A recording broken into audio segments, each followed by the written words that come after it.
UFC Des Moines. This is the weigh-in recap show, full card predictions, and the betting breakdown. I'm looking forward to talking about each of the matchups on this card after seeing the fighters on the scales. So make sure you guys smash that like button. If you're new to the channel, subscribe, turn the post notifications on, and make sure you share the video too. And also note, I'm going to be live for the entire card Saturday, 7 p.m. Eastern time. Don't miss the fight companion. I'm damn excited for it, and I'm ready to break this card down for a final time after seeing the fighters on the scale. So let's jump into it. The ladies are starting the night off. We got Juliana Miller versus Ivana Petrović. I feel like Ivana Petrović is going to dominate this fight. Juliana Miller didn't look great on the scales either. We'll bring up the scales in a moment. But regardless of the scales, Miller is relatively one-dimensional. She has good Brazilian jiu-jitsu, but that's about it. Her stand-up is mediocre at best. She looked bad against Luana Santos last time out. Santos actually destroyed her. Like, first-round knockout in a women's fight is not all that common. And Miller kind of just looked lackadaisical in the striking department. Before that, she fought Veronica Hardy and lost, and Hardy's actually pretty good. And she did win the Ultimate Fighter against Brogan Walker, who turned out to not be very good. So it's not like Juliana Miller has any high caliber wins in the UFC or anything to bank on. Like, oh, she did this against this girl who was okay. No, she's gotten washed consistently. Ivana Petrović, you could argue, doesn't have the most impressive resume either. Beaten Ali Yang, who's pretty much a can. I thought she won this fight against Jamie Lynn Horth when I watched it, but ultimately the judges scored it on the other side and she took a loss there. And then her debut was a loss against Luana Carolina, who's, an awkward, crafty, striking vet. I think that Petrović is pretty well-rounded. I believe that she could definitely outstrike Juliana Miller, but I also think she could stay safe if this fight ends up on the ground and she ends up in top position. I'm hard-pressed to believe Juliana Miller pulls out a win. I've spoken about it throughout the week. If you are a D-Gen Savage, maybe you're going Juliana Miller by sub because maybe she shoots up an armbar perfectly timed and locks it in. But Petrović is not a slouch on the mat. Don't think that she's at a major grappling disadvantage. She has a Brazilian Jiu-Jitsu brown belt, and I would argue she's the better wrestler and better fighter based on positional control. Miller might have better submissions offensively, but in MMA, the positional control just seems to be a lot more important, right? Just throwing up subs. A lot of times, fighters are going to eke their way out of them. I mean, MMA fighters are fucking some of the toughest people on the planet. And you lock them in a tight submission, even if they're feeling a squeeze or they're feeling a crank, they're going to do their damn best to slide out some way. And I think Ivana Petrović, even if Miller shoots an armbar, will eventually pass the side control, get on top. And I'd say that Petrović by decision makes a lot of sense. Let's check out the scales, though, and let's see how the ladies look. You can look first at Ivana Petrović, who looked intense as hell on the scale. She looked in amazing shape, and the energy was extremely high for her. I was intimidated sitting here. Juliana Miller, I mean, listen, she actually looked pretty decent also. She came in looking pretty cut up. She did initially miss weight, but make it on the second attempt. And she was at 126, looking fit, looking strong. Like, she didn't look bad on the scale. Okay, it wasn't the scale that maybe spooked me a little bit for her. It's really the face-off. I felt the difference. You can see another angle for Miller. She doesn't look nearly as impressive from this angle, so give respect. Angles-wise, you'd say that the winner is the side of Ivana Petrović, to be fair. Like, we got to keep it a buck here.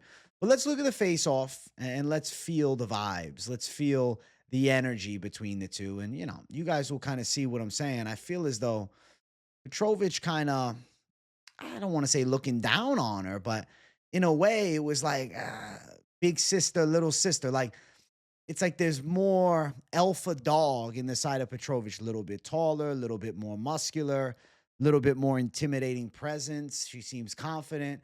I believe that Ivana Petrović has an extremely high probability of success. And after the weigh-ins, I'd say 10 to 15% increase of confidence on the side of Petrović. Now, ultimately, she is a bit of a chalky favorite. I'm seeing minus 240 now. I'm sure people after the weigh-ins are thinking, damn, maybe I'll parlay her up.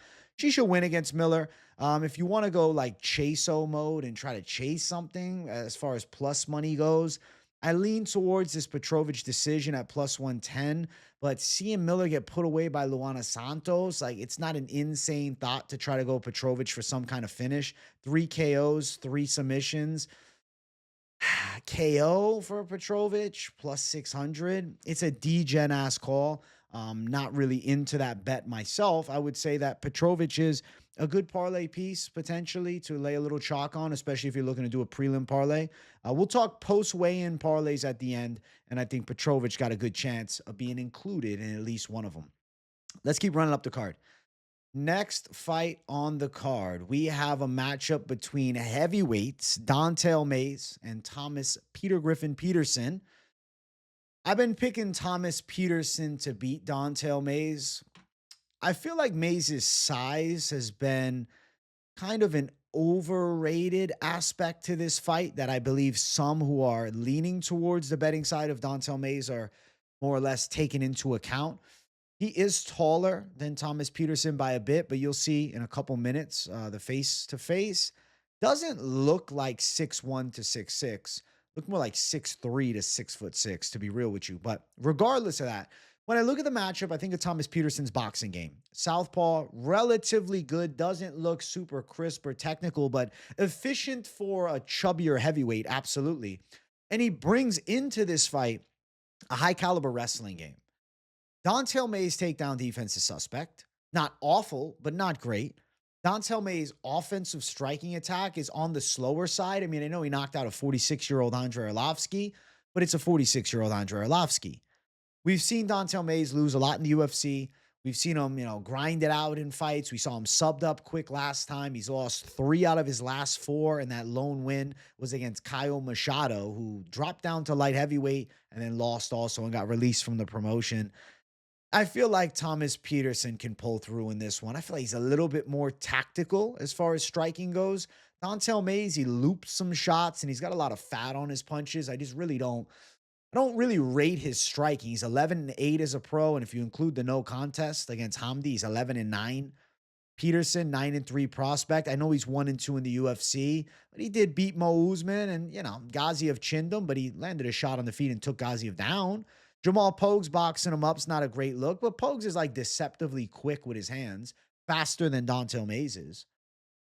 I'll say Thomas Petersen finds a way to win this fight, and I favor Thomas Petersen maybe on a decision with these big boys, though. I could see Petersen getting on top and maybe ground and pounding Mayes, but it really wouldn't surprise me if this is, a bit of a slower paced heavyweight fight.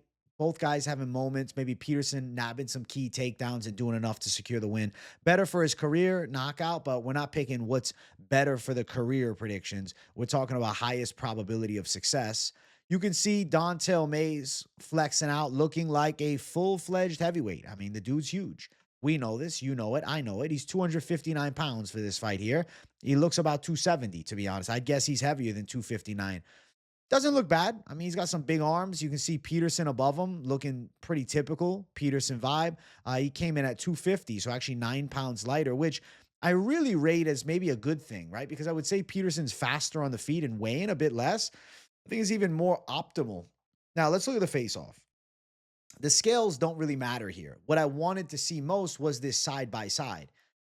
6'6" Don'Tale Mayes to 6'1" Thomas Petersen. I don't feel like this is a 6-inch height difference. Like, let's just knob this up. He's to the eyebrows of him. Like maybe 6'4" to 6'1", like 6'3" to 6'6". I feel like maybe there's an inch of bullshit height on Don'Tale Mayes, and maybe Petersen's listed as like an inch shorter or something like that, because it doesn't seem to me that there's a 6-inch height disadvantage. But there is a legitimate reach disadvantage of 7 inches. Thing is, Don'Tale Mayes is not an efficient and effective boxer from long range.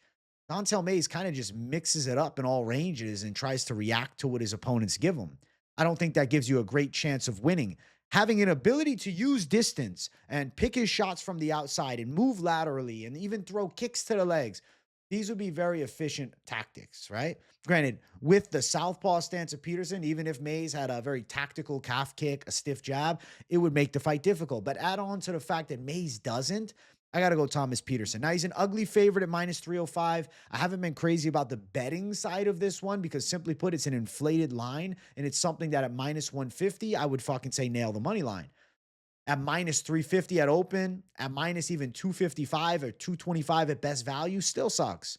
Minus 150 is what I see the actual lines. Like when I look at the matchups, how I weigh out the odds in my mind, I think Petersen as a slight favorite makes a ton of sense. But as a 3-1 favorite or more, that's a stretch and a half. Now, Mays is plus 255 as a pretty damn big underdog here. I see why people like the idea, though. He's a big dude. He's got maybe a little uppercut he can land. I know my brother went with Mays as a dog, but I think he's underrating Petersen a little bit. So I'm going to say Petersen by a decision, over 2.5, minus 155. Petersen to win via decision, plus 110. What the fuck, man? Are you going out and chasing bets? What do we got here? What do we got?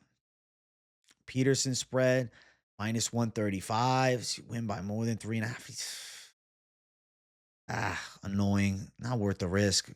Does Mays nab around at plus 105? I mean, if you can keep it a little closer, maybe, but not really worth throwing heavy change at. Ultimately, this could be one of those more so stay away fights. I do lean towards the decision for Petersen at plus 110. KO is better at plus 375, but better odds does not mean better chance of hitting, especially in a matchup like this, which I think could be pretty slow paced and sloppy. So going to pick Thomas Petersen. Feel pretty good about the pick. Let's keep running. Next fight on the card, we have Gaston Bolaños versus Quang Lee. I am picking Quang Lee to win this fight. I called him the savage dog, underdog lock of this card. I do believe, as far as the underdog picks go on this card, this is the one that I'm riding with, I guess I would say, the most confidence, the utmost confidence. I believe Quang Lee's a skillful fighter. I think he's got a good stand-up game, relatively quick as well. Left hook is nice, good movement, attacks the legs well. Overall, his stand-up is pretty technical and efficient. Also has the option of some wrestling, is not a bad grappler, definitely a better grappler than Gaston Bolaños on the opposite side. I believe Gaston Bolaños is overrated because of his striking accolades and the hype that he came to the UFC with, because he was a hyped up Bellator prospect that never really lived up to the hype. I watched him in Bellator. I never said, wow, Gaston Bolaños. I said, oh, this guy looks really cool. He has aura for sure, but his actual skill set that he brings to the table, relatively average. I mean, he's a solid striker, right? He's clean with his kicks from the outside, nasty body kicks. Hands are not great. Overrated boxing, I would say. I believe a lot of times this happens, right? Fighters come from a kickboxing base and they have nice kicks and maybe they sting up people with some punches in other fights. And next thing you know it's, oh my God, they're going to dominate MMA fighters in striking. We just saw an example of that not being true in the first 3 rounds of Gary Prates. Carlos Prates had tons of striking fights. Ian Machado Gary outboxed him, out-kickboxed him, but also outboxed him and stung him with punches on the inside. First 3 rounds, he even had Prates rocked a bit. I think Quang Lee can find much more success with his hands than maybe people are anticipating. And I do believe Quang Lee could also take Bolaños down. You look at Bolaños' last fight, pulled off a W against Cortavius Romeois, who has a fucking terrible grappling fight IQ. He tends to put himself out of position in an attempt to chase a submission, which, like I said earlier in the video, in MMA, that is absolutely horrible to do. Positional dominance over submission. You are better off controlling, winning the round than panic shooting a submission, failing it, and ending up on bottom and then losing the fight because of it. Quang Lee, more willing to embrace the grind, even if need be, and just park the car on top of Bolaños. The pick is Quang Lee. I believe he can strike with Bolaños, and I believe you could out-grapple him. I truly feel as though boxing-wise, Lee's even faster with his hands. Kicking skills from the outside, I will favor Bolaños. But I'm going to say Quang Lee is able to close that gap, land good shots, have moments also with his kicks and with a takedown threat as well. I think Quang Lee is very live for an upset win, and I'm calling him the underdog for this card. Now, we'll look at the scales. Both guys, no problems with the scales, which I'm very grateful for because, when a savage dog lock doesn't look good on the scales, it has me stressed out. But he looked damn good. Quang Lee looks ready to go. Shredded, in shape, seems mentally dialed in, mentally and physically. And I just feel he's got a great chance here. Now, we got a different angle for Bolaños. I'll get the angle for you on the other side, too. But you see where I'm saying he's got aura. He looks like Ilia Topuria, right? There's a vibe about him that he has that I believe really sells his abilities beyond the true capability. I'm telling you, man, we are as people swayed by the visuals sometimes. And you could say, oh, AJ, you're doing a weigh-in show. Okay, I'm talking about the swagger even, and the physique and the fitness of Gaston Bolaños. But you look at the actual tape of his skill set, I have a lot of question marks around him. He beat Cortavius Romeois and Aaron Phillips in the UFC, two of the worst fighters in the UFC, period, at the time. I don't think he's all that. I don't buy it. I don't believe it. I don't believe it. And he lost 2 fights also in Bellator. You can see the face-off. Both guys are in good shape. Quang looks a little bit bigger, a little bit taller, a little bit denser, maybe shoulders, tiny, tiny bit. Irrelevant, ultimately. Yeah, I think Quang is winning this fight. And Quang Le's got his back up against the wall, too. Came into the UFC, looked okay against Chris Gutierrez on mega short notice. I think he looked better, at least through the early rounds, than his teammate Castaneda did. And then he lost to Long Shao, who is a pretty dangerous guy. Like, he eats flack because he's from the road to UFC, but dude's fucking jacked. Dude shredded. He lost a split decision to Chang Ho Lee, who beat the fuck out of Cortavius Romeo. It's not using MMA math. It's just an interesting statistic, though, when you look through common opponents in some essence. I believe Quang Le is going to look pretty good in this fight. And I think that Quang Le is going to defeat Gaston Bolaños, probably by a hard-fought decision. But regardless, I don't care about the prop betting side of things. I care about one thing, and that is the plus money tag that you can play on Quang Le. Still, I was worried that the line would start to flip by today. Has not yet. Plus 115. Now, we've seen the odds wider. We saw him at plus 140. We saw him as big as plus 190 last, 2 weeks ago? But this week, it's been in that plus 120, plus 130 range. And I think Quang Le's a very good underdog that has more than a chance to win. I truly believe that he's going to outwork Gaston Bolaños in this fight and pull through. Now, that being said, I lean towards it probably going towards the later stages, minus 165 for the over 2.5. And then also looking at the spread down below, if you're thinking Quang Le at least nabs around, you can keep it on the safer side and say, listen, AJ, I like where your head's at with this pick, but I'm not sure, but I think he nabs around. Okay, minus 170. If you want to go for the spread that says, hey, it's going to be closer. It's going to be 29-28, or maybe he'll win on a scorecard and at least get a split decision, even if there's a 30-27 in the mix. I'm going to say that Quang Le pulls out the W, and I like the underdog money line. But if you don't like the underdog money line, I really believe Quang Le is going to be able to go to the final bell of this fight. I don't think he's getting knocked out. I think he at least nabs around, like if you're talking worst case scenarios. So the spread is an alternate possibility. If you like the Savage Dog picks, but you would rather not throw straight on the money line, you could attack the spread. Plus 115, though, for the Savage Dog plus money tag. Quang Le to get it done. I think he pulls through. So shout out to Quang Le. Good fight. I'm excited for this one. Let's keep running up. Next fight on the card, the ladies are going after it. It's Marina Rodriguez versus Jillian Robertson. I'm picking the side of Jillian Robertson to win. I do expect her to land some key takedowns in this fight and garner up a significant amount of control time here against Marina Rodriguez. It's hard to super confidently make that prediction, though, for me, because I recognize the striking skills of Marina Rodriguez are a lot better than Jillian Robertson. And you look at the wins for Jillian Robertson as opposed to the losses for Rodriguez. Win over Luana Pinheiro, who's okay. Michelle Waterson-Gomez, who's washed at the time. Polyana Viana, who's not good, right? And also went distance with Richie and lost. And you look on the opposite side, Marina Rodriguez losses are to Lucindo on a close decision. Lucindo's pretty good, but she got exposed a bit in the grappling by Amanda Lemos, who's more of a striker. And then you look, Jessica Andrade, competitive fight. Andrade, though, power striker, bringing the pressure. It's like you look at the loss, oh, split decision. Maybe I'll pick that side, but look at the styles.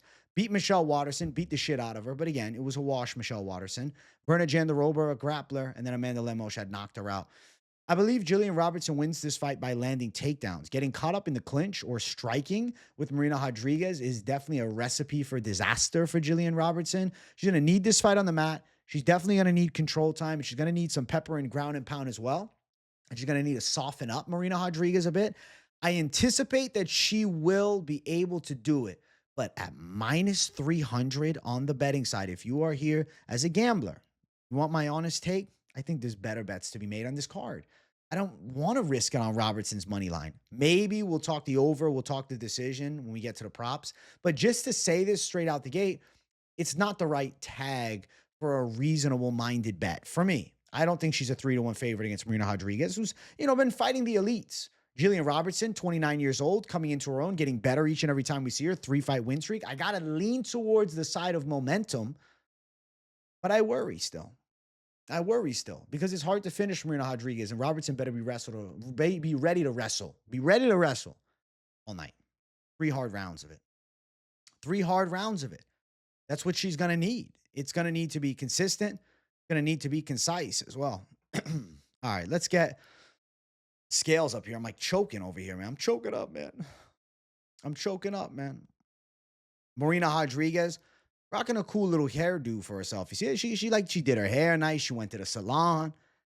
She's trying to look good. This is like the 38-year-old resurgence, man. She looks like an aunt to me. That's the vibe I get from her big time. Jillian Robertson on the other side, rocking the fire red per usual. She looks in good shape, man. I feel like Robertson's locked in. I am picking Robertson to win. Don't get it twisted, me talking about the what-if factors. That's more on the side of, value-based bet, looking at odds versus likelihood of success. The odds suck. There's the face-off. Rodriguez, a little bit taller. Robertson looking to get this fight to the ground. I pick Robertson to get her to the ground. I think Robertson will garner some control time. I think she'll do okay from top position. Maybe bring submission threats to Rodriguez. But Marina Rodriguez, not an easy girl to tap out. Plus 210 for Rodriguez, minus 250 for Robertson. So, like I said, wide odds between the two, but ultimately is what it is. Relatively feeling the over minus 300 betting wise. Maybe in a parlay, but I don't love it. Robertson to win by a decision is something that I see as relatively high likely. Minus 110 for Robertson to win this shit by a decision. Does she get it done by a decision? Probably. She probably does. And let's see, the spread for Rodriguez. What is that? Minus 110 if she makes it close. I'm going to say Jillian Robertson wins. I'll say that she controls majority of the fight with grappling, but loses a few striking exchanges, doing enough to nab a decision. Could be 30-27. Could be 29-28. Depends. Depends on how quick she gets Rodriguez to the ground. Depends on her willingness to exchange as well. So we're going to go Jillian Robertson for the dub.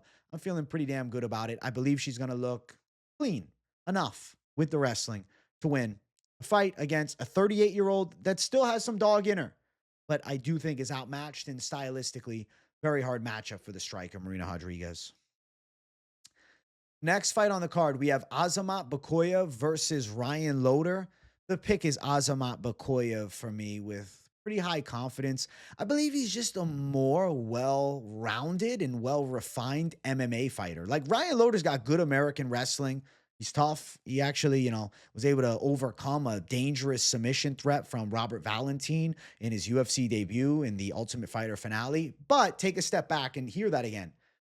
Valentin, UFC debut, Ultimate Fighter finale. In this modern era, winning the Ultimate Fighter is significantly less impactful for a UFC career. That's just how it is in this modern era. I'm picking against an Ultimate Fighter winner early in this card, too.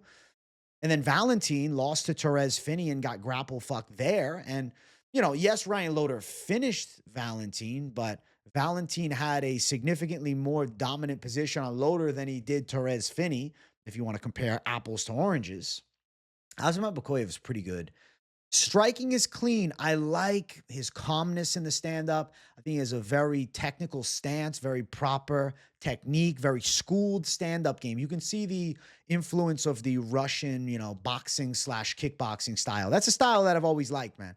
The Russian style of boxing and kickboxing, I don't know. I like the flow. I like the energy. I like the calm. And then on top of that, having a good wrestling base, I really think that Ryan Loder on the feet gets tuned up by Bekoev.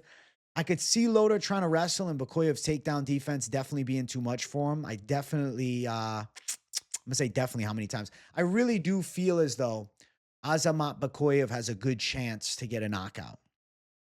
I do. I do. I think Ryan Loder is going to look to engage in wrestling. I think we're going to see takedown defense from Azamat Bekoev. That takedown defense will then land, striking exchanges from the mid and long range or even in close. And I think Bekoev will win those exchanges.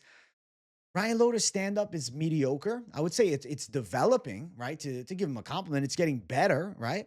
But I don't think it's ready for a guy with over 20 MMA fights, a 19-3 record, Russian style, good wrestler, solid striker, well versed. I really think Azamat Bekoev is live to do some serious damage here and knock Ryan Loder out. The pick is going to be Azamat Bekoev, and I think that he handles business here against Ryan Loder. I do. And I think many of you do as well.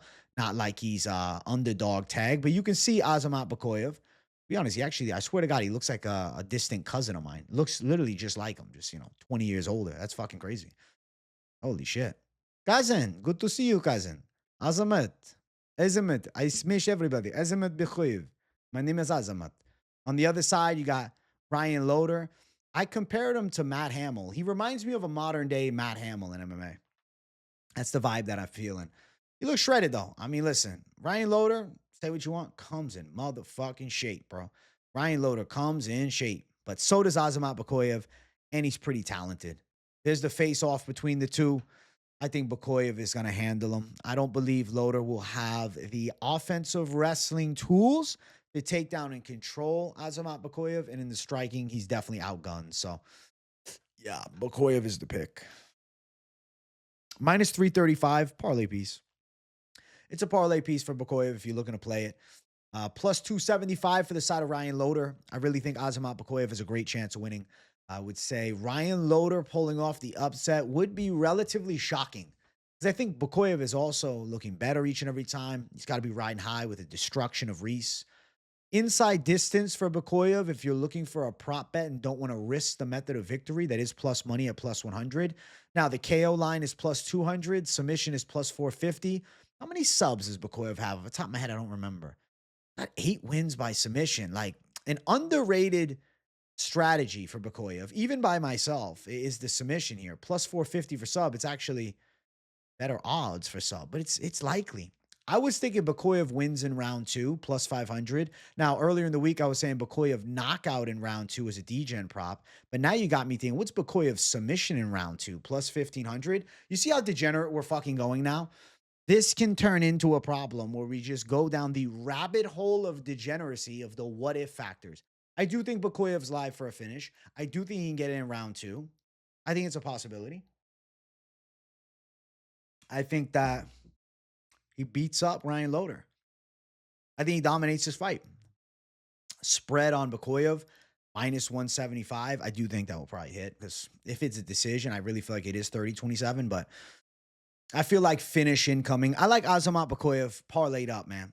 A little 2-leg parlay, Bekoev and somebody else. I think great success is on your way. Minus 335 is a wide money line, but it's a high likely outcome. Azamat Bekoev pulls through against the American wrestler Ryan Loder. Let's keep running. Next fight on the card, it brings us to our featured prelim of the night. We have Yana Santos versus Miesha Tate. I feel like this is Miesha Tate's final chance, right? To maybe even get a win, like ever. I know she's coming off a win last time against Julia Avila, but you're not going to keep fighting Julia Avila's. I'm leaning towards Miesha Tate. Like, she's a pick, but definitely not crazy about throwing down on this one. I do believe Yana Santos' takedown defense is suspect, but she's quicker at striking. Though I think even though Miesha Tate does not have the same tactical or technical striking abilities of a Yana Santos, I feel as though Miesha Tate's like dog-style boxing could find some success against Yana Santos. I feel like Tate's going to be in her face. I feel like Tate's going to mix in takedowns, definitely going to wrestle. I feel like Santos could get pressed up against the cage and Tate could embrace the grind. It really comes down to, can Tate land the takedowns? Like, if Yana Santos stops the takedowns, pure striking, no threat of takedowns, I would pick Yana Santos. But I question that takedown defense of Yana Santos. I don't feel great about it. You know, you look at the recent fights that she's had. She's coming off a win over Chelsea Chandler, but Chelsea Chandler just got knocked out in the first 2.5 minutes by Jocelyn Edwards. Fight before that, she lost to Corral Hosa, a striker. Back and forth striking fight, but stand up. Remember, it's like Rosa's not taking people down. Holly Holm dominated her in mixed in wrestling.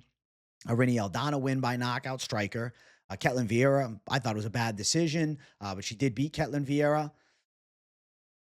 It's about Miesha Tate being able to get this thing to the ground. Yana Santos is not awful using clinch work against the cage, but can she stop the hard-nosed American wrestling style? Somebody representing American wrestling is going to win on this card. And I think it's going to be Miesha Tate. I think she'll get like a 29-28, 30-27 maybe. I think she might get busted up on the feet a little bit by Yana Santos, but then start taking her down, getting on top, getting half guard, getting side control, getting back to half guard, little bit of ground and pound. Santos trying to scramble, Tate keeping her down. Santos works up against the cage, back to striking. Tate does enough to win the round. You see what I'm saying? Competitive fashion, I'll say Miesha Tate on the judges' scorecards, what makes the most sense to me. There is the side of Yana Santos, just looking kind of emotionless, standing there, cold-blooded. Good shape, though. Good shape for sure. Yana Santos looks solid. And then we got Miesha Tate. I'm going to bring her up in a second. We're on the hunt for Miesha Tate. MMA Junkie was not on site, which is why I'm scrolling through everything. Miesha Tate kissing the bicep. Listen, physique-wise, still looks in shape. Looks very good for 38 years of age. You have to give respect to Miesha Tate showing up because, she's an OG of this game. Realistically, like, her legacy's set. I guess, little paycheck fighting on feature prelim ain't too bad. You got to be clearing at least 6 figures.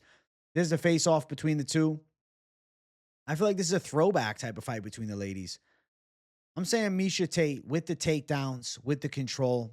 She nabs a hard-fought decision over Yana Santos here. Now, as far as the betting lines for the fight, Yana Santos is a very slight plus 112 underdog. The odds were actually near even at open. Minus 132 for Miesha Tate. I'm going to say Miesha Tate gets it on the cards. I think 29-28. I really think she's going to outmuscle Santos. Santos kind of more that skinny, wiry build. And the takedown defense for me is a bit too questionable.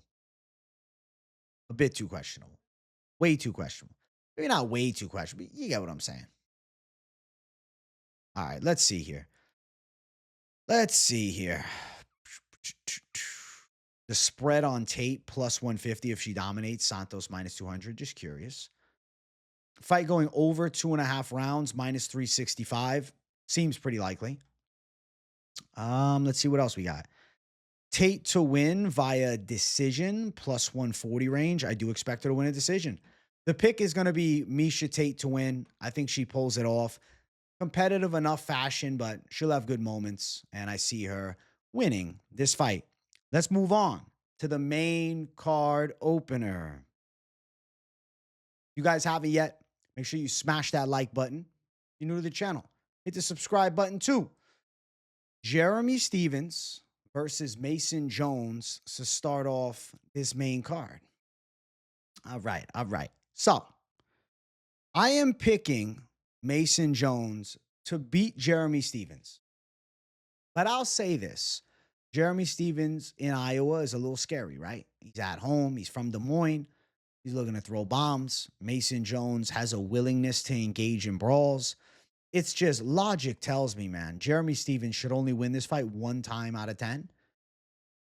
Could this be the one time he lands the perfect punch and the hardest hitting 45er gets back on track in his MMA career and gets a knockout over an up-and-coming prospect? Tough to say. I lean no. I really think Mason Jones can outwork Jeremy Stephens on the feet. Definitely think he can take him down. In the past handful of MMA fights for Jeremy Stephens, I feel as though his offensive, or rather defensive grappling has just gotten worse. And now you go and just do striking, and you do 3 bare knuckle fights. And the opponents were tough customers, but a bantamweight Jimmy Rivera, a 46-year-old Bobby Taylor, and a 41-year-old Eddie Alvarez. In bare knuckle, no grappling. Does that translate to beating Mason Jones, a full-sized lightweight, in an MMA fight? Of returning to the UFC Mason Jones? I feel like even though Jones is going to be in enemy territory, I believe he can get a W over Jeremy Stephens.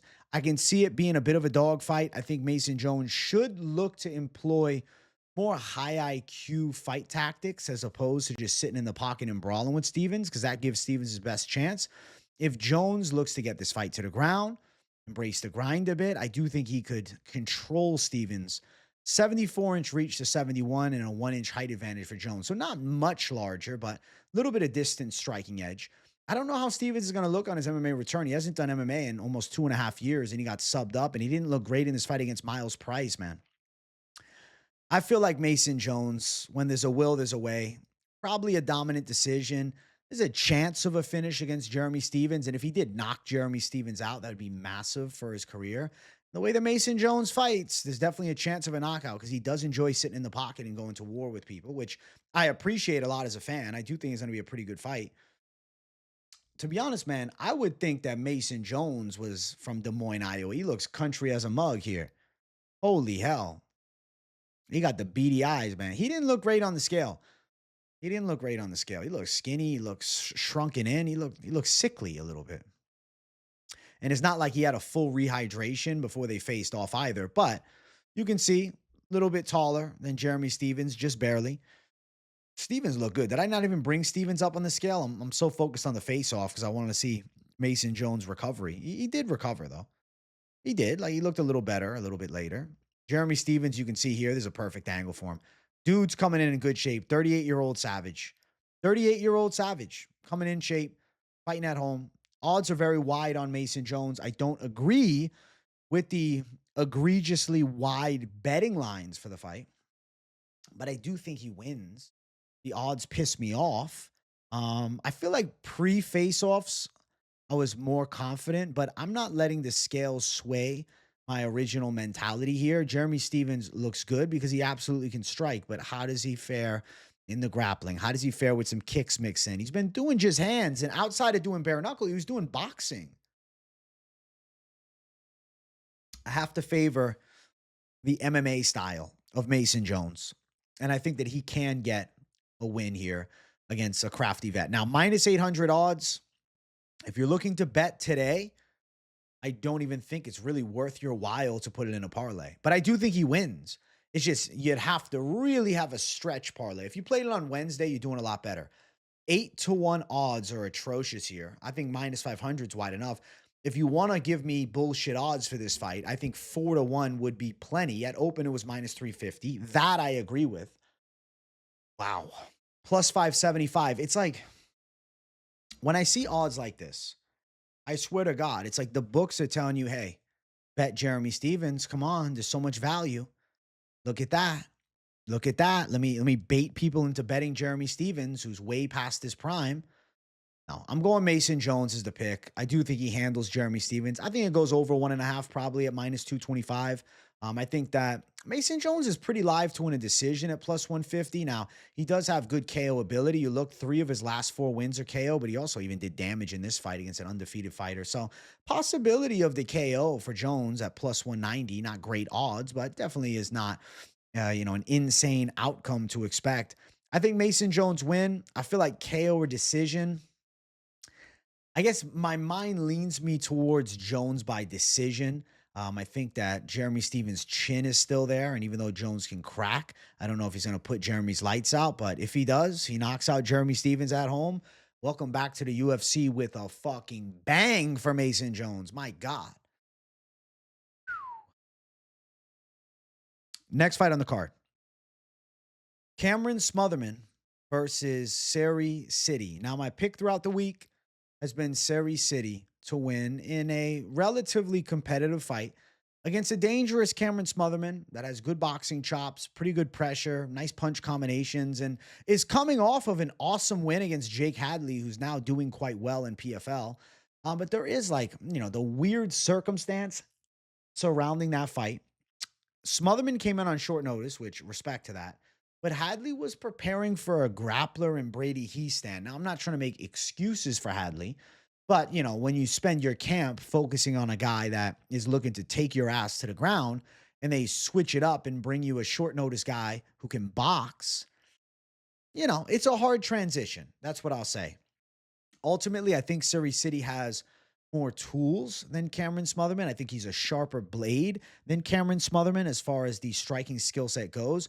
Punch power, I may lean towards Smotherman a bit, but I don't think he's the hardest puncher of all time. And I think Sidey's got a pretty good chin. Sidey's got pretty good timing. Sidey's definitely got the better kicks, and I also will say he's the better lateral mover between the two. And he's better at distance management. We're in the big cage as well, which I like. I think Sidey wins the decision. Smotherman was badly knocked out on his Contender Series debut nearly 2 years ago against Charalampos Gregorio. If Sidey lands a perfect shot, we've seen evidence of it. Smotherman can be shut off. I'm going to say that Sidey is tactical and wins, using his striking flow, moving pretty well, striking good from long range. Competitive moments for both, but Sidey will be a little more accurate. And I'll say Sidey takes it on the cards. I think competitive decision for Sidey probably makes the most sense. Now, Smotherman came in looking pretty good on the scale. Dude's absolutely dialed in. He's in good shape. He's ready to rock and roll. I expect nothing less with a 27-year-old prospect looking to make a career out of this thing. Then on the opposite side, we got to find Sidey. Where is Sidey at? Where's the boy? Where's Sidey? There he is, bro. Sidey's got aura. You can't tell me otherwise. Dude is in fucking phenomenal shape, shredded to the bone for this. And I really think he's a quality prospect. He has an awesome frame, too, for 135 pounds, standing 5'11", one of the tallest guys in the division. I think that Sidey is going to do pretty well here against, a tough customer in Cameron Smotherman, but a beatable opponent, I believe, for him. And I think this could also be Sidey's breakout performance, right? Kind of a controversial loss in his debut, kind of controversial win in his fight against Garrett Armfield recently, and the debut was against Ramon Taveras. And now he takes on Cameron Smotherman. I think he can win a proper decision in this fight against Smotherman, and he gets a little bit of footing now in his UFC career. I'm going to favor the side of Sidey by a decision. Minus 130 for Sidey to win, plus 110 for the side of Smotherman. Close odds for a reason. It's a competitive fight. Probably over 2.5, but risky to go out and bet that because there is a possibility Smotherman could get caught with something closing the distance. And he has some sting in his own shots, to be fair. Sidey by a decision is currently plus 175. Let me see what the spread looks like. If you think Smotherman can make it close, minus 175 is not crazy for a spread. I think this could end up being a split decision. I hope that it's a unanimous decision, right? Because a split decision, it's like at the end, you don't know who's going to get it. Can you imagine Sidey by split decision? 8-1 odds. I'm not telling you to bet that by any means, but, we're just enjoying looking at the lines. Fight ends in a split decision, plus 400. I think it's probable for this fight to end in a split decision. I'll say Sidey 29-28. Wins 2 out of 3 rounds in a competitive fight against a talented Cameron Smotherman. Sidey does more. He's a little cleaner, a little more precise, a little more accurate, and he's the winner. Let's keep running. Next fight on the card, Montel Jackson versus Daniel Marcos. I've been picking Montel Jackson to take the O from Daniel Marcos, which is scary to do, right? Picking against an undefeated guy who's 17-0 and looked pretty good in the UFC, as wins over Adrian Yanez and Davy Grant, though, people question the decision on the Davy Grant fight. It is what it is. Davy Grant's a tough customer. Marcos is a tactical kickboxer. He's surely a technician, and I would say that he's pretty clean with his legs, nice teeps, nice kicks to the legs. The calf kick's not an availability here against Montel Jackson, and even though Montel Jackson actually stands in a way with a very wide stance where I could see calf kicks being a problem, because of his southpaw stance, it's very unlikely that Daniel Marcos chooses to attack with a lead leg calf kick. And in doing so, throwing a lead leg calf kick could also get him caught with that straight left. Jackson does have very fast reflexes. Jackson is a pretty precise puncher, and I do think he has knockout power. He's overall a very good athlete. He's 3 inches taller with a 6.5-inch reach advantage. Those are just things that I can't overlook. The fact that we've seen Montel Jackson look good in striking, the fact that we know he's got very fast hands, I would say that he's the better pure boxer between him and Daniel Marcos. I would rate Marcos as the better kicker of the two, but even in kicking range, there's a high probability that Montel Jackson could catch Daniel Marcos with big punches. Even as Marcos feels safe in more of a green zone, it becomes more yellow because Jackson got these long-ass arms. Southpaw Jackson too. I think Montel Jackson pulls off a nice W here against Daniel Marcos. I think he can catch him with some big shots. I think there's competitive moments for both. I do think Montel Jackson could be the one to control against the cage. Like if there's somebody getting control time against the cage, I would favor it being towards the side of Montel Jackson as opposed to Daniel Marcos controlling Jackson up against the cage. So I'm going to say Montel Jackson. I'm going to lean towards decision, and I do think he takes the O from Daniel Marcos. You can see Marcos on the scale, shredded, great shape. There's really no complaints to be had. I mean, he looks fantastic. He's ready to go. He's getting his biggest test ever. How does he fare against the biggest test ever? Montel Jackson's a damn hard fight for him, the hardest fight of his life. Montel Jackson looks normal on the scale. He didn't look great on the scale. His energy didn't look great. He looked, I don't know, he didn't look in, a super impressive condition either. He's just like Montel Jackson. Like, he's there. It's pretty good. Let's get the face off between the two. You can see the face off here. See that bit of height edge for the side of Montel Jackson. You can see the length of the arms too in the side-by-side also. They say that Montel Jackson has bigger hands than Francis Ngannou. To be honest, his hands look fucking huge. I don't know about bigger than Francis Ngannou's. That might be a bit of a stretch. I think Montel Jackson is going to pull off a win in this fight. I see him outboxing Daniel Marcos. I see him stinging him. He could knock Marcos out with a straight left, man. You can never underestimate the sting in that straight left that Montel Jackson has. He put Damon Blackshear out in 18 seconds, and you guys know I'm a Damon Blackshear guy, and he laid my boy out cold in one shot. So I got to put respect on Jackson's name. Minus 235 for Jackson, plus 200 for the side of Daniel Marcos. I'm looking towards some other options here. What is interesting to me? Moneyline parlay piece option. Outside of that, I mean, you want value. You have to lean towards picking a finish. Jackson plus 350 for the KO, but how likely is it knocks out an undefeated Marcos? Who's a decent striker. Decision more likely at plus 120. I'm going to predict Montel Jackson wins. I'm going to predict Montel Jackson lands some nice punches too, but I feel like Marcos can have competitive moments. I know some people are liking the spread of the side of Daniel Marcos. It's minus 135, but I'm not overconfident in him absolutely doing enough. Like, could it be 29-28? Yes. But Montel could 30-27 him. I'm going to say Montel Jackson by a decision, though. Most likely method, and maybe Marcos can take a round. Maybe. Montel Jackson for the win is the money call here. Let's keep moving up the card. Next fight on the card, we have our featured bout of the night, Santiago Ponzinibbio versus Daniel Marcos. Matchup of OGs. There's no other word to use it between OGs in the game. Ponzinibbio, 38. Rodriguez, 38. Oh, man. So, Sunday, I picked D-Rod by a split decision. When you have a split decision prediction, you know what that means? My God, it's going to be a close fight. I'm not going to sway away from my pick because there wasn't any real red flags on the scales. Both guys looked all right. I'd say maybe Ponzi a little more impressive. We'll look at the scales in a moment. I see the striking exchanges as competitive between the two. I see Ponzi landing some hooks, Rodriguez landing some straights and also some hooks. Ponzinibbio did get dropped a handful of times last time as he fought against a once dangerous Carlston Harris, and he knocked him out late. You got to question Ponzi, though. At 38 years of age, I do not know what he's got left in the tank. Not that D-Rod has that much. I mean, he's come off a split decision with Morono, which hasn't aged well. I mean, Morono was knocked out by Ponzi, but to be fair, I thought Morono had won the first 2 rounds.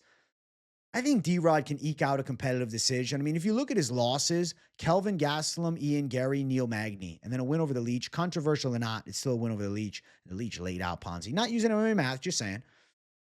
Pereira, close decision 3 years ago. Holland knocked him out. Salikov, competitive. Carlston Harris, knockout win, but getting dropped multiple times. This right here, the reason the odds are even is because you're flipping a coin as far as the betting side of it. I think D-Rod will land slightly more significant shots. I think Ponzi will definitely have moments. I think we go to a split decision. I think it's going to be mad competitive. I think it's a back and forth fight. And I think that D-Rod gets it in a damn nail-biting close one. Looking at the scales between these two. Let's check out the scales first and foremost. Let's see. How does Ponzinibbio look? How does D-Rod look? What are we looking at here? D-Rod, like I say, he looked pretty good. He's never got a crazy physique on him. That's, not a base of his game. He's not in like insane shape or anything like that, but, looks fine. Looks fine. Looks okay. Ponzinibbio looks better, right? I would argue Ponzinibbio is more physically impressive, right? More lean, more shredded up, but definitely looks 38. Like you can see, the wear and tear over the years in this game. And you can look at the face off between the two as well. You can see a little bit of a height edge for Daniel Rodriguez. It's going to be close, man. It's going to be close. You're going to say, oh shit. Either side you go, right? You would be sweating if you're on the betting side of this. I don't think that the betting side of this fight is for me, but maybe it's for you, man. Maybe it's for you. I don't know. Maybe the southpaw stance of D-Rod throws Ponzi off a bit. That's a possibility. Lands a few cleaner punches. I'll say D-Rod in a competitive fight. Plus 127. Wow. The Ponzi loves going crazy. Minus 147 for Ponzinibbio. Plus 127 for D-Rod. I think Ponzi can eke one. Actually, I think D-Rod can eke it out on Ponzi. Minus 240 for the over. D-Rod decision plus 160. What's fight ends in a split? Where's my split decision call? Fight ends in a split or majority decision plus 300. I think it's going to end in a split decision. Plus 300 is not awesome for that, but I do think it ends in a split. $10 to make 30.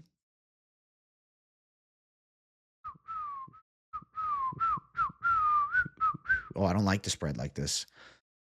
I don't like it too much, man. I don't like that. I'm not playing it this way. I don't like it. I don't know. You could lean towards Ponzi slightly there to fucking nab at least a round. The 3-point difference. But less. I say 29-28. Split decision. Ponzi. I think he pulls through. Or excuse me, D-Rod. I'm saying Ponzi how many times? Chat. You know what I'm telling you? I think there's like a jinx on this fight. I'm a fucking knock on wood. I got superstition now. 3 knocks on the wood. Popping his in for good luck. I got greens in, green shirt. Drink that's brown, but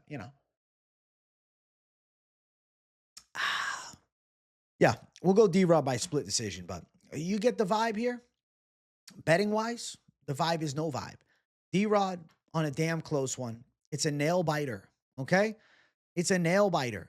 It's a shit your pants type of fight. I think going out and, trying to bet either one of these guys on the money line is risky. High risk because it could go either way. But I'll say D-Rod does enough to win. Just barely, though. Just barely. Just barely. Split decision. Next fight, co-main event. Reinier de Ridder versus Bo Nickal. Now, I've been picking Bo Nickal throughout the week, but my God, there is a lot of you savages who are on Team Reinier de Ridder as an underdog. I've been seeing it. I've been hearing it. You guys that came in the, live stream and actually came on stream and talked to me. Shit. All 3 of the people that joined yesterday in the members stream that came on live to talk to me face to face, all the fucking Reinier de Ridder backers. It's, I think, a mix of de Ridder's submission threat and what he's done outside the UFC with the disdain for Bo Nickal. Here's how I see the fight. Bo Nickal is a developing contender with an elite caliber wrestling game. With this elite caliber wrestling game, he is going to dictate where this fight takes place. I would be pretty fucking shocked if Reinier de Ridder took Bo Nickal down. I don't think that happens. Bo Nickal could take Reinier de Ridder down, but with the tricky jiu-jitsu skill set and the long limbs that de Ridder has, I think it's probably a riskier path to victory for Nickal as opposed to kickboxing. I think in a striking fight, Bo Nickal's quicker. I think in a striking fight, Bo Nickal's cleaner. Reinier de Ridder's stand-up game is very suspect. He is known best for his grappling. His striking is a little clunky, a little bit awkward. He likes to close the gap and use that single collar and look for takedowns from there. In doing so, sometimes he looks very awkward and upright, and I think leaves openings for combination shots. I do think Bo Nickal's going to have a power punching advantage along with a hand speed advantage. It's just Bo Nickal played it safe with Paul Craig, and this is kind of a similar matchup with Paul Craig. I feel like Nickal can go out and, outpoint de Ridder, have de Ridder chasing him and just landing the cleaner shots. Winning a decision will not shock me here for Bo Nickal at all. I'm going to lean towards Bo Nickal by a decision. If, Bo really wants the fans to get on his side after this one, hey, he needs a knockout. If he knocks out Reinier de Ridder, the Bo doubters will slowly start jumping on the bandwagon. But if he goes out and wins another decision, similar to how he did against Paul Craig, the boring fighter narrative, the this, to that, like there's going to be no hype on Bo Nickal. It depends though. It depends. If he lands a big shot, if he knocks out de Ridder, his whole life could change. Like Bo came into the UFC with crazy hype. After that Paul Craig fight, he lost a lot of it. After the Cody Brundage fight, he lost a lot of it. But I think he can look his best here against Reinier de Ridder. We have to remember Bo Nickal, this is his 8th pro fight now. He is coming into his own. He's 29 years of age. He's entering his MMA prime.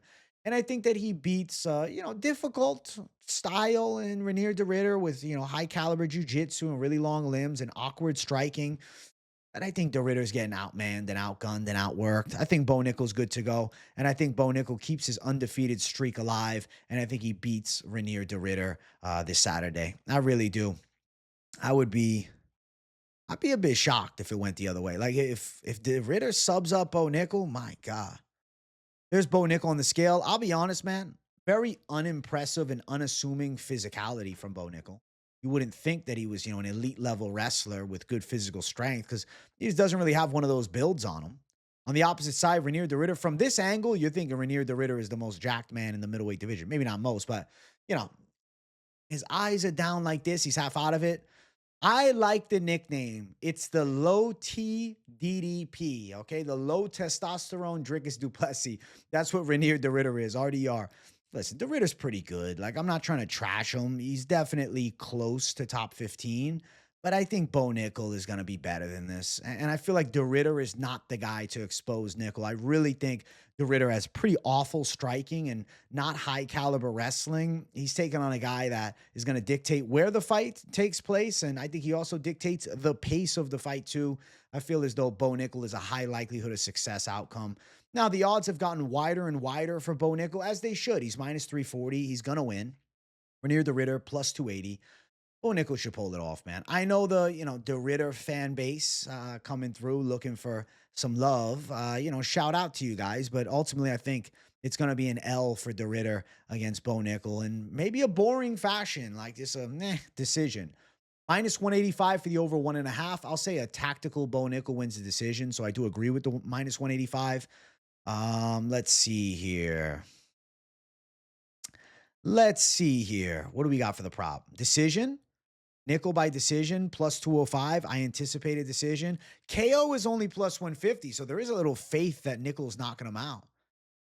Any weird methods? Not interested in the spread. No, not really. Minus 190 for the spread if he wins all rounds or most rounds. If he wins, 29-28 on 2 cards and 130-27, but it just seems risky, bro. One bad judge could fuck you on that. Same with the spreads in general. One bad judge can fuck you on spreads. I think that Bo Nickal by a decision makes the most sense. He's minus 355, so obviously you're not going to go chasing the money line. But in a parlay, Bo Nickal representing American wrestling, an American wrestler that can do it. I think he does pull through, man. Going Bo Nickal, decision win against, a tricky customer in Reinier de Ridder and a Formula 1 championship champion. But I think Nickal's too tactical, and I think he takes it home in the judges' scorecards. Bo Nickal for the W. Let's jump to the main event of the evening. If you guys haven't yet, make sure you smash the like button. And if you're new, subscribe to the channel. Moines Sandhagen versus Deiveson Figueiredo. You know my pick. Moines Sandhagen, as the masses are. I think it's far-fetched to say Deiveson Figueiredo is going to defeat a primed Moines Sandhagen who's got a massive height advantage of 6 inches. Only a 2-inch reach advantage, but that height advantage is a big difference maker because Moines Sandhagen is very tactical from long range and also can use his legs pretty well. I think that Moines Sandhagen is very good distance management, and I expect him to be able to out-kickbox Deiveson Figueiredo in a technical fashion. Now, punch power for punch power, I'd say Figueiredo does hit harder, but does he land the knockout shot on Sandhagen? I'd say it's unlikely, though he's, landed some clean punches in his bantamweight career in the UFC. He has yet to get a KO, and his one finish is a finish of a well past his prime Cody Garbrandt. So I feel like Cory Sandhagen does pretty well in this fight. I think even if you talk about close range, Sandhagen in the clinch could be dangerous with elbows and knees. I think Figueiredo is going to look to wrestle a bit, but I believe Sandhagen's got pretty solid takedown defense. And then I think Figueiredo, may start to fade come round 4, round 5, but could definitely make it to a final bell. I don't think it's a certainty that, he's getting finished. I was kind of feeling Sandhagen 49-46 or 50-45, but there's a chance that Sandhagen puts the 37-year-old Davison Figueiredo away. And like that outcome would be way more fun for all of us than just like a tactical decision. And, it could still be fun, a back and forth fight, but I want to see a violent main event finish. And I think Cory Sandhagen, with a violent main event finish, being then 4-1 in his last 5 fights, he's in the title picture for sure, regardless of the Umar Nurmagomedov outcome. If Merab goes out and beats Sean O'Malley, or even if Sean O'Malley were to win, like Sandhagen as the next guy in line for a title, I don't think too many people are going to complain because we want to see Sandhagen fight for the belt. Everybody wants to see it. We've wanted to for a long time. And Sandhagen Merab is a new fight. Sandhagen O'Malley's a new fight. Better than rinsing and repeating all these damn matchups. I'm going to say a tactical Cory Sandhagen wins. Is a chance of a doctor stoppage. We've seen Figueiredo broken before. We saw his eyes shut badly against Brandon Moreno at 125 pounds. He's been looking good at 135, and he did okay against Petr Yan, but Yan is 5'4". Cory Sandhagen is a literal giant in the damn bantamweight division, standing 5'11" to Davison Figueiredo's 5'5" frame. He's significantly shorter. I mean, Rob Font's not short. Cody Garbrandt on the shorter side, at least as far as reach. What's the heights? I want to check this real quick. So yeah, Petr Yan was 5'7". I say 5'4". I'm kind of just talking shit. 5'7", and then 5'8" for Vera, and Font is what? 5'8" as well. Is this the tallest guy he's ever fought in the UFC? It is. Tim Elliott's what? 5'9", 5'7". Wow, I thought Tim Elliott was taller. What am I talking about? As far as high level fights. But John Moraga, we're looking too far back. I'm not looking this far back. Listen, tallest guy he's fought at bantamweight at the least. Cory Sandhagen with his length is going to be a problem. I think the physicality is an issue. I think Figueiredo has a really hard time in this fight. And I think Cory Sandhagen clears him and takes either a unanimous decision or maybe a knockout. I mean, a knockout would be great for Sandhagen if he comes out and does some violence here. But Figueiredo's still pretty good. He's got good calf kicks, got that karate-esque striking stance. He's got speed on his straight shots, and he can wrestle as well. I'll say Sandhagen and Figueiredo in a tactical warfare. Sandhagen comes out on top with a clean decision win. Let's check them out on the scales. Let's see. Let's see what everybody's looking like up in here, all right? Let's see what we're getting from our main event fighters. You can see a shredded up Cory Sandhagen looking pretty good, looking pasty as hell, though. Cory, we got to get him a tan, bro. Tan Sandhagen is a mythical fighter, just so you guys know. Like, if we got Sandhagen a tan, bro, I couldn't even imagine. I wouldn't know who he is. I already saw the face-off. I'll bring it up in a sec. I just want to see a close-up of Figgy. Can I not find a Figgy close-up? Do they not have our co-main event fighter, or am I just flying through this too quick because I'm excited? Let's just look at the damn face-off here because, Figueiredo looks shredded up. You can see from here. He looks in good shape, and there was a lot of concerns about, is Figueiredo going to miss weight? Is Figueiredo going to come in heavy? No. He came in on point. He came in looking good. There's the face-off. You see that clear-cut height disadvantage for him, and I think that's going to be too much to overcome. Actually, a lot of intensity from these two guys at the face-offs, staring into each other's soul. You see the man in the middle? Oh, my God, my great-uncle's in the middle. Look at the hat. I didn't say it earlier in the stream. I was waiting for the main event. My great-uncle's here, guys. Shout out to him. Shout out to the great-uncle with the Beastie Boys shirt on. I like the hat. I like the flat cap, man. I like you rocking my flare. Is that an experts-approved one? I'll give him a thumbs up. I think it looks pretty solid on him. I think that Cory Sandhagen is going to look nice in this fight. I think Cory Sandhagen gets the W. That kind of like, I don't want to say makes people remember. It's like they forgot. But like, that Roy Jones song, Y'all Must Have Forgot? Y'all must have forgot with Cory Sandhagen. I mean, the bookies didn't forget. But he's looking to make the fans remember once again. There's Figgy. But he looks like a flyweight. He looks a lot smaller. He looks little. He looks mini-size, miniature. Mini Davison Figueiredo taking out full-size Sandhagen? I doubt it. That's why it's 5-1. At open, it was minus 235. That's a steal and a half now. Plus 375 for Figueiredo. The pick is obviously Cory Sandhagen. I do think he wins. I think the money line is potentially parlayable. The decision pick, it sucks odds-wise. Minus 150. Knockout's way better. Plus 375. I do lean towards a decision for the side of, Cory Sandhagen. That makes the most sense to me. Now we're getting crazy with round props and all. I'm just curious what we have here. If Sandhagen wins via knee, plus 4,000 if you bet that. Sandhagen via knee KO, all right? It's plus 4,000. You can't even see the line, but trust me, it's plus 4,000. Plus 4,000.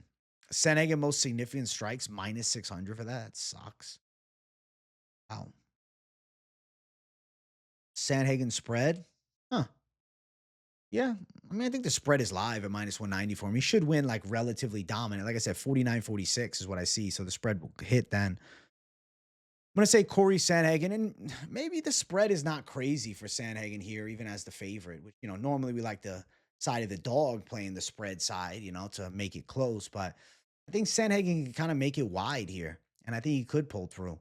I'm going Cory Sandhagen as a 5-1 favorite as my main event pick, as the masses are, 83%, and pretty much everybody I've talked to throughout the week in the live chat is also on Sandhagen. So to win the main event of UFC Des Moines, it's Cory Sandhagen by unanimous decision, but we'll fingers cross it and hope for a violent knockout, because I'd like to see some violence in this main event. Now, those are the picks for UFC Des Moines, but we're not done just yet. You know what time it is? It's time for the post weigh-in parlays. What do you guys think? What do you guys think? I'm not talking about the parlays, I'm about the color, the graphic. I had people in my live chat saying, AJ, please, I'm begging you. They said, AJ, I am begging you, please, go dark mode on us. Try it. I said, you know what? I'll do it for you. I'll do it for you. So welcome to the dark mode parlays. Let me know in the comments down below if you like this better than when I do it in all white, because, I'm go based upon the vote of the community as opposed to anything else. Now, I have a slew of Savage parlays that I dropped. I like the Savage one at plus 690 a lot here. If you want to take that one step further, you could actually add Petrović to it. I think that's got a good chance of hitting. I'll check at the end what that would hit. I'll reline one up. But I want to talk these post-weigh-in parlays. You already know my parlays were earlier in the week. And yes, Bekoev KO, seeming more nerve-wracking. I don't know why. Potential for a submission is there for me. So that's like pure degeneracy with the KO. If you're feeling the sub side, you could switch it. Or if you just want to go round 2 as opposed to KO round 2, that might be better for you. But ultimately, let's look real quick. Post-weigh-in parlays. Petrović and Bekoev at minus 124. I think both of them have a great chance of hitting after the weigh-ins. I said, I need to include that as a good alternate prelim parlay because I like the chances. Sandhagen, Petrović, Bekoev plus 113. Confident prelim calls, especially after the weigh-in, mixed in with Sandhagen. Should hit. Now, granted, it's a women's fight. The Petrović line could fuck all of us. Maybe Miller locks up a weird armbar, but she shouldn't. Lee, Sandhagen, Petrović, Bekoev, and Tate and Santos over 2.5. Plus 507. I like that as 5-1. I do think Quang Lee pulls through. And obviously, I think Tate and Santos goes to the distance. Lee, Sandhagen, and Bekoev, if you just want to keep it all men's fights, I like these 3 to pull through as confident calls at plus 225. And then if you're like, you know what? I want to go Petrović. I'm feeling her side, and I want to go with Lee. Lee and Petrović as a little prelim plus money banger at plus 218. Now, real quick, before we, close this show out, I do want to do this Savage Plus play because I know some people will want to add in Petrović. It's, it's a dangerous game adding in the women's fights, but sometimes, without risk, what is the fun? What are we doing here at the end of the day? Are we not being Savage AF? Are we not being certified Gs? Are we not pushing it to the limit? Push it to the limit. You know what I'm saying? Like, we have to. It's the only way to be. It's how we've always been here. All right. Bo Nickal and Jones. Boom. So we got Lee, Petrović, Bekoev, Sandhagen, Nickal, Mason, Jones. Lee, Sandhagen, Nickal, Jones, Bekoev, and Jackson. And Montel Jackson. We forgot one. Plus 983 if you upgrade that Savage and also put in the side of Petrović. But if you're feeling a little scared on Mason Jones because he didn't look great on the scales, you're not crazy. Because I felt a little weird about how he looked on the scales. Remove Mason Jones, you still have a great line at plus 816. So an alternate to that Savage play is the post-weigh-in Savage plus 816, the lineup right here, which I do think has a pretty damn good chance of hitting. Those are the parlays. That's what I'm feeling. I'm feeling good about it. I'm excited. Some templates for you guys. But as I always say, bet responsibly. If you are going to throw down some cash on these fights, you should do some research too. You want to blindly tail. At the end of the day, you're doing it at your own risk. Like I always say every week, you got your best likelihood of success by doing your tape study and then lining it up with my tape study and seeing where we meet on everything. But at the end of the day, decision is yours. I wish great success on everybody throwing down in the fights. Gonna sit back and enjoy these fights with you guys per usual on Saturday. So tune into the Fight Companion. If you haven't yet, smash that like button. Make sure you subscribe if you're new to the channel. I do content every single day, every single week. I'm locked in. Live streams Monday through Saturday. Sunday, full card breakdowns and videos in the in-between covering all things MMA, the betting side, the news side, the savage side. So keep it locked in here at MMA Experts. I love each and every one of you savages. Thank you guys for watching. Let me know what you thought of the picks in the comments down below. And if you have nothing to say, drop a W in the chat to boost the algorithm for your boy. I see you guys all for the Fight Companion. Much love.